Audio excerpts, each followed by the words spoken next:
Welcome back to New World Next Week. This is James Corbett of CorbettReport.com. And this is James Evan Pilato of MediaMonarchy.com. I don't want to eat a piece of chicken that came from a 3D printer.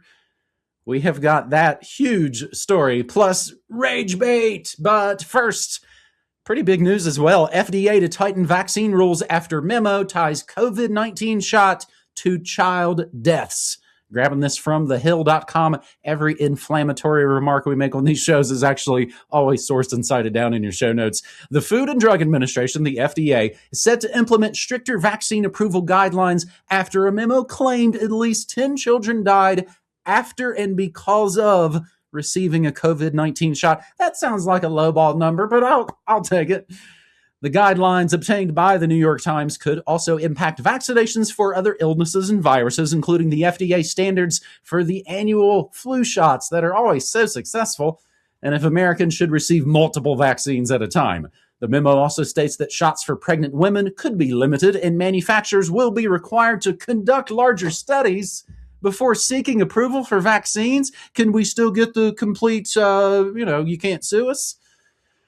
I can already see the future, James. They'll stop making them, or of course, they always just control the spigot. Just like all those wars for oil, it's about the war for the control of the spigot of oil.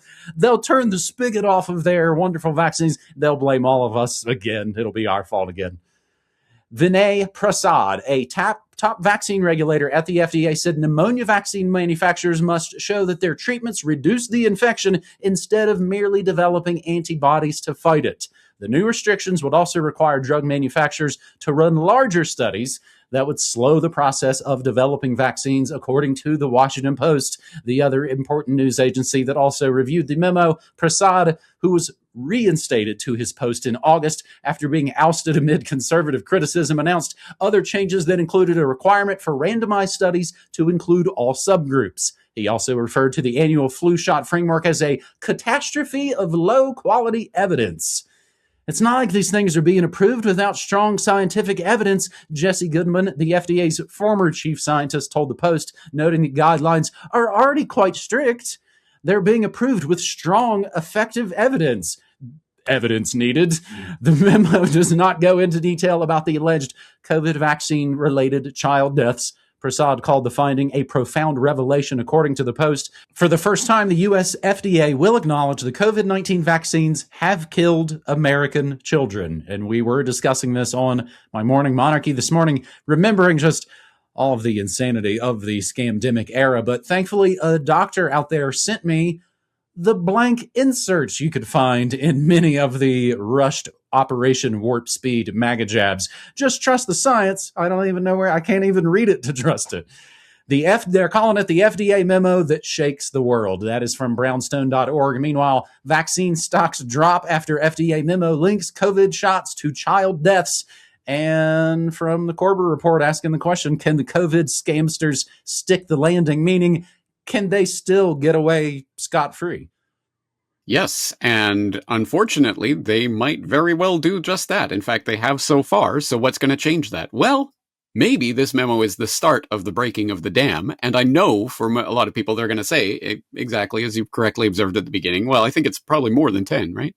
But even the memo itself actually acknowledges that. It says this is a no doubt conservative number, but we're going with the most conservative number that we have right now because we don't have enough research on this, et cetera, et cetera. So, yes, I get that people will be underwhelmed. In our audience might be underwhelmed by a statement like this. Oh, big deal, big whoop. We've known this all along. Well, what we are dealing with here is not a political figure. It's not Maha as a political slogan. What we are dealing with is the seeping down into the public consciousness of the level of the scam that has taken place here. And it is, of course, tempting to just give into the schadenfreude of seeing the mainstream legacy press melting down over this. And, oh, my God, what are they doing? But we really should be outraged, absolutely outraged to our core that this has taken place and that they have so far utterly failed to acknowledge it and tried to sweep it under the rug. This is the beginning of lifting up part of the rug. And I know that's not enough. We have to take the rug and vacuum up all the crap underneath, but it's the beginning of that process. So I hope I hope that this will lead to other things, and this will be the beginning of that snowball rolling down the hill, and the beginning of something that might approach, at the very least, if not actual justice, with people going to prison for what they have done, at the very least, at the tidal change in public opinion and understanding. And I think that's already happened to some extent, because all of the people who were saying worship the science and trust Emperor Fauci and anything that comes from the CDC and the FDA and all of these, the NHS, all of these people are utterly unquestionable. Well, guess what? Now even they have to admit that these institutions are fundamentally political, run by political people for political processes. Even if they disagree with what this FDA memo is saying, now they have to admit, yeah, it's a political process. And so we don't have to listen to this FDA. We should have listened to the Biden FDA because they're wonderful and but now they at least have to admit that this is not about science. This is about politics. Anyway, all that being said, can the COVID scamsters stick the landing? I will exhort people to go and read that. Obviously, the clot shot agenda was definitely part of that. And who knows, we might be in the process of turning this gigantic ship of biosecurity state around and heading towards something approaching a more rational approach to gigantic medical interventions. Let's all hold our breath and wait. Anyway, it's the beginning, and we'll see where it goes from here. James, I've never really gotten over it at all. And even just now thinking, imagine your feelings in 2006 in regards to 9/11 truth and lies for World War. If we could grab that kind of energy again and hold on to that again. It's only been 5 years since this, what I call the greatest scam of our lifetimes so far. That is how we get going on New World Next Week, episode 611. Our second story, another biggie. Campbell's Soup vice president out after saying it's for poor people with meat from a 3D printer. Grabbing this from the Organic Prepper, who note in their headline, it's for poor. It's not they have to fix their tab headline, James. Language is a weapon. Campbell's Soup, a brand so iconic that Andy Warhol captured it on one of his most famous works of pop art in a leaked recording. It was revealed that the soups contained lab-grown meat. Really? Well, I know they didn't have that on my bingo card as an overused phrase, but that's definitely on there. Chicken that came from a 3D printer. Campbell's strenuously refutes this comment, though the company does use genetically modified ingredients such as canola, corn, soybeans, sugar beets. Robert Garza is our whistleblower hero in this case. He was a cybersecurity analyst for Campbell's, and he had a meeting at a restaurant. This is straight up Project Veritas kind of style. At a meeting at a restaurant with Martin Bally, one of Campbell's vice presidents. Companies don't have a vice president like America has a vice president. They've got tons of them. They were hanging out to discuss his salary. He secretly recorded statements made by the VP and Chief Information Security Officer during a November 2024 meeting. And I know it might sound strange, but I always tape everything. Any kind of calls, any kind of interviews. It's really just kind of good practice. I don't do anything with the recordings. You take them in case in the future someone purports that you said something you didn't say and you've got your own backup. You got to have your own guardian drone protecting you at all times, James. In a rant that lasted over an hour, a speaker identified as Martin Bally is heard saying, quote, "We have isht for effing poor people. Who buys our isht? I don't buy Campbell's products barely anymore. It's not healthy now that I know what the F's in it." He also referenced bioengineered meat, saying, quote, "I don't want to eat a piece of chicken that came from a 3D printer." Bud Light Cracker Barrel could not be reached for comment. James, this is shocking the word. Again, it's just all the masks are all falling off, to use a mixed scamdemic phrase there, James. But had you heard about this one? I had heard about it, and here's my take on it. So this is the VP and Chief Information Security Officer. So I don't know the extent to which he knows the day-to-day operations of what's going into these products. But two things to note. One is that, as the company itself notes, yes, well, okay, no, we're not using 3D printed chicken, but we are using genetically modified canola, corn, soybeans, and sugar beets. So that should be enough reason for people to reject this isht, as we're saying here. But But it reminds me very specifically, back in university, I took a course on Marx and Engels, a philosophy course. And there was a student in that course who was the conspiracy guy.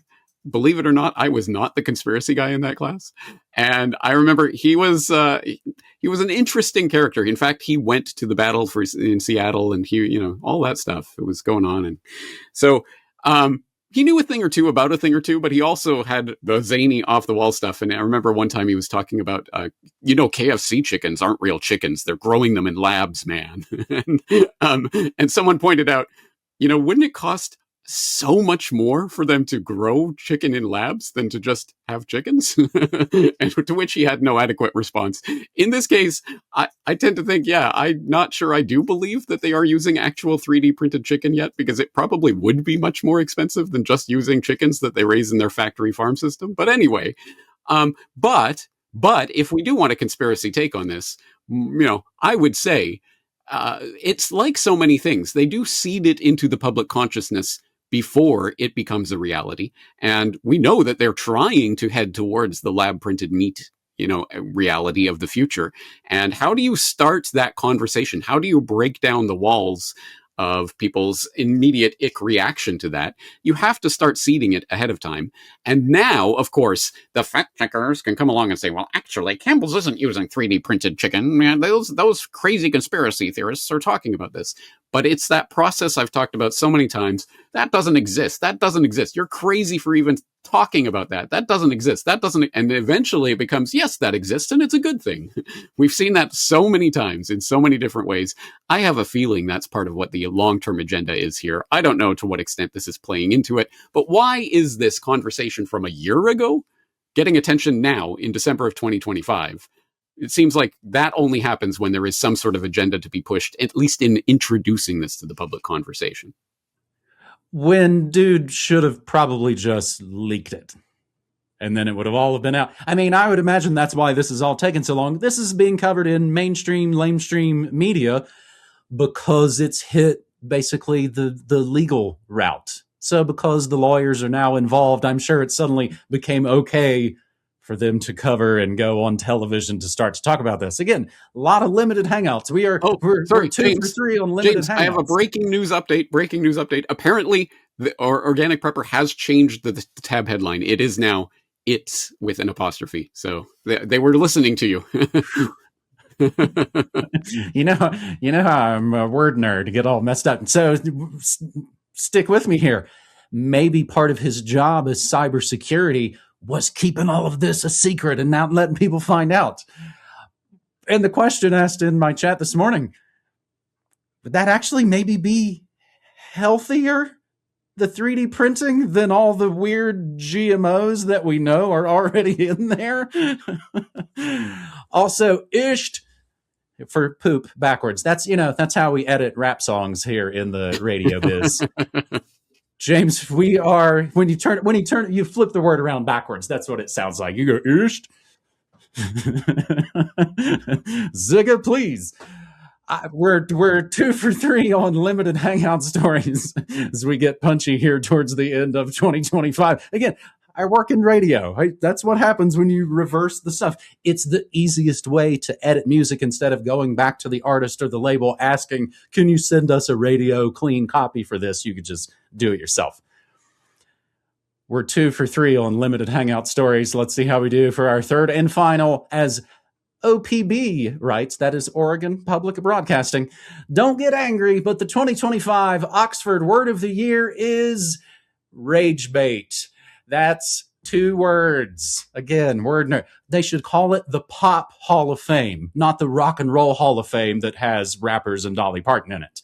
Words are weapons. Ban all the knives. Makes you wonder how the other half lies. Take a deep breath and think of your happy place. Rage bait is the Oxford Word of the Year. After 3 days of online voting by more than 30,000 participants, Oxford University Press announced Monday that rage bait is the official pick, beating out fellow shortlist nominees Aura Farming and Biohack, which is actually one word, defined as online content deliberately designed to elicit anger or outrage by being frustrating, provocative, or offensive. Rage bait is typically posted in order to increase traffic or engagement with a particular web page or social media account. This, according to Oxford, when internet content produces a charged and negative emotional reaction from viewers, whether intentionally or not, it likely falls into the category of rage bait.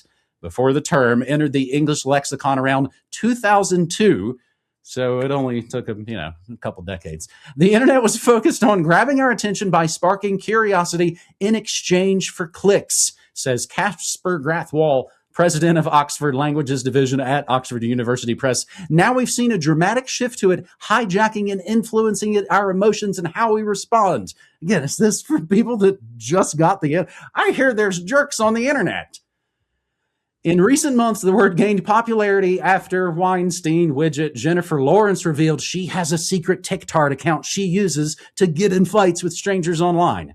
Oxford calls rage bait the internet's most effective hook, used to stimulate that ever-sensitive feeling of human anger existing, though perhaps in different forms, within us all. And they're growing it quite well this last 5 to 10 years.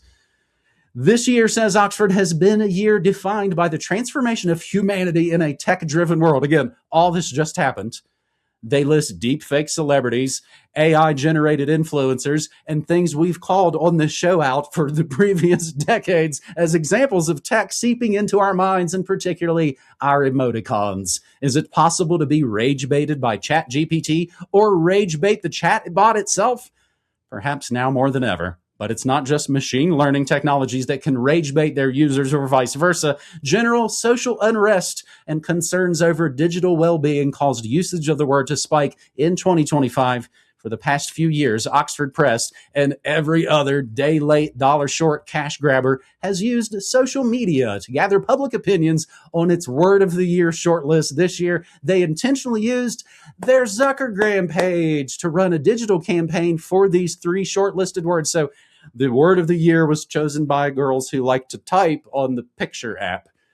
Rage bait personified as an anonymous individual wearing what appears to be an alien lizard mask, because conspiracy is super hot cha-ching business.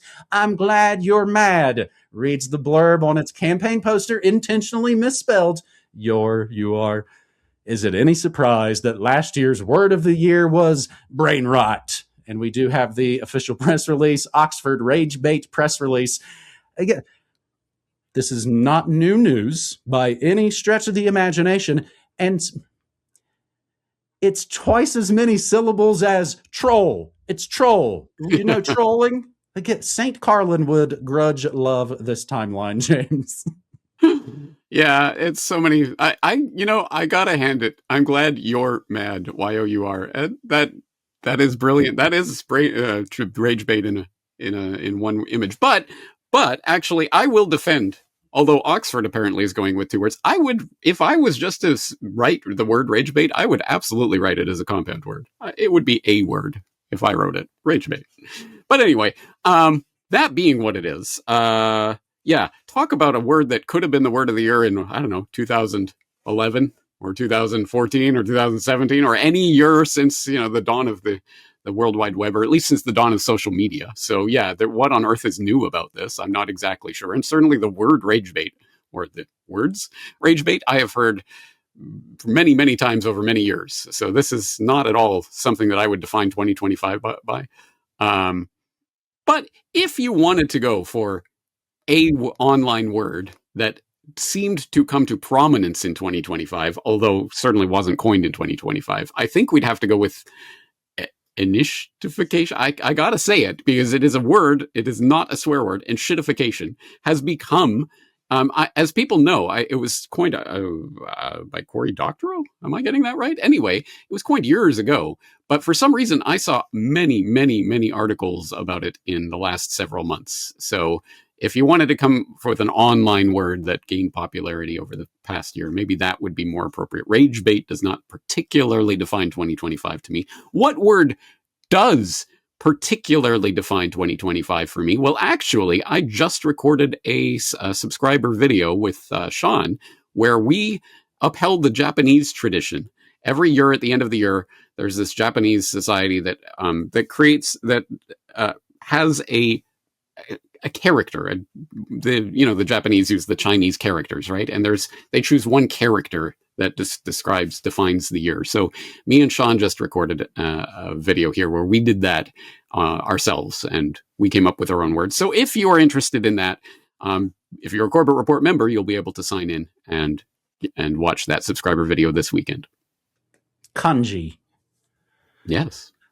I mean, they're keeping us mad. They're trying to keep us mad. Oh, the most popular word of the year is definitely rage bait, super freak out, troll, angry, Trump.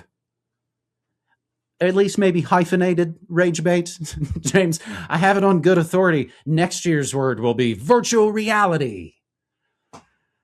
I get to play the exclusive audio of these New World Next Week episodes before it's published anywhere on my radio stream at MediaMonarchy.com/listen after my Thursday morning Monarchy. Only me, Sean, Corbett, and Brock have heard it. And really now, James, and I'm glad we got this one got this one into the can. We were having some technical difficulties. Only one more regular episode after this one before our highly anticipated annual year-end show, New World Next Year 2026. That is coming up Thursday, December 18th, 2025.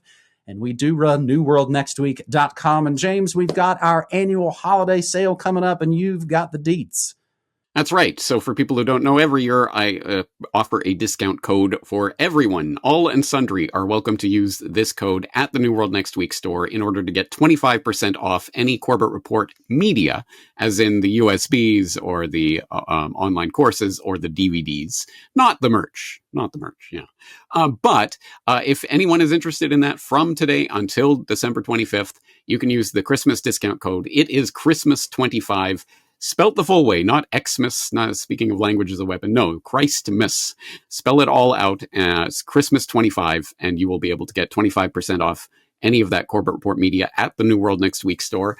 For subscribers of the Corbett Report, specifically, if you are a member, the 50% discount code, which will be, again, available on all of that Corbett media at the New World Next Week store, is available from now until December 25th. That code is at the bottom of the most recent newsletter. If you have no idea what that means or how to access it, just contact me, and me or Sean will be able to help you out with that. But that's only for Corbett Report members. Paid up subscribers of the Corbett Report get 50% off. And discounts do not apply to new products. We have got the Corbett Report 2018 USB just about ready to go on the store. Just showed up today. They are hot off of the presses. So discounts do not apply to brand new products. And again, you've never seen any ads. You've never seen us shilling a bunch of weird products. You've only seen us giving our work. And again, doing this over a combined nearly 40 years. James, that is New World Next Week, episode 611, buddy. I'm glad we were able to get it done. Absolutely. And only a couple more. And one of those is going to be New World Next Year 2026. So I hope everybody's getting their party festive hats ready and starting to think about the year that was and the year that is ahead. But on that note, let's leave it there for today. James, thanks for these stories. Thanks so much, buddy. Take care.